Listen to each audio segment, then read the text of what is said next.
जब ये जीव गुरु विमुख हो जाता है, नुग्रा कहलाता है, गुरुद्रोही कहलाता है। उन्होंने उन सिद्धियों को ऐसे ढंग से प्रयोग करना शुरू कर दिया कि किसी को दुख देना शुरू कर दिया और उल्टे काम शुरू कर दिए, जिससे वे राक्षस कहलाए। फिर वही भक्तजन जो पहले सत्संग में आया करते थे और विमुख हो जाने से, निगुरे हो जाने से, मनमुखी हो जाने से वो फिर राक्षस की पदवी को पाए, जबकि उन्होंने ऋषि की पदवी पाना था।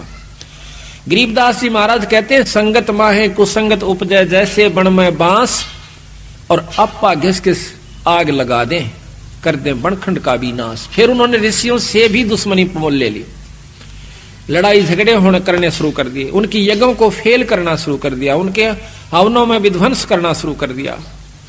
फिर वो राक्षस बन जाते हैं। तो हम बंदी छोड़ के नाम के मंत्र के जाप करते रहने से आप सभी भक्तों में जबान सिद्धि आ जाएगी। कुछ दिनों के बाद आप छोटी मोटी कोई बात कह दिया करोगे, वह पार हो जाया करेगी। आप ये समझोगे कि हमने तो बहुत कुछ पा लिया और फिर आप महंत बन जाओगे, जो कि आपके प्रथम नाश का कारण होगा। महाराज कहते हैं, शब्द महल में सिद्ध 24 अंश बिछोड़ विश्व बीसा।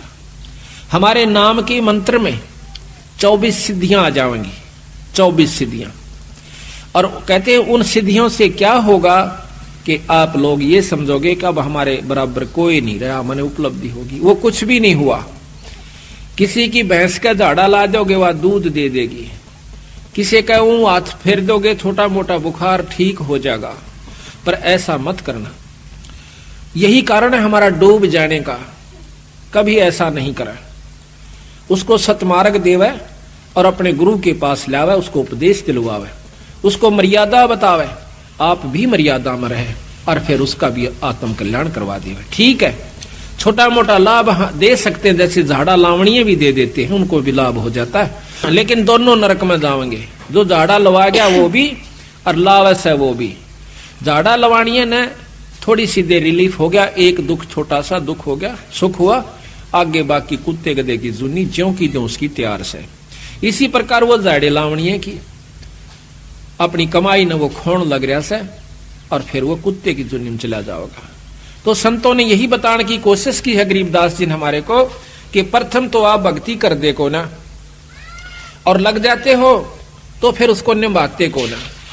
जब तक आप निभाओगे नहीं, यानी मर्यादा में नहीं चलोगे, तब तक आपको उपलब्धि कोई नहीं होगी। इन बातों को सत्संग में याद दिलाया जाता है। सत्संग में आकर के नाम लेवे, नाम लेकर के फिर मर्यादा में रहे। सबसे पहला गुरु मर्यादा बताई संतों ने कि इससे विमुख हुआ जीव फिर कभी उभर कर नहीं आता।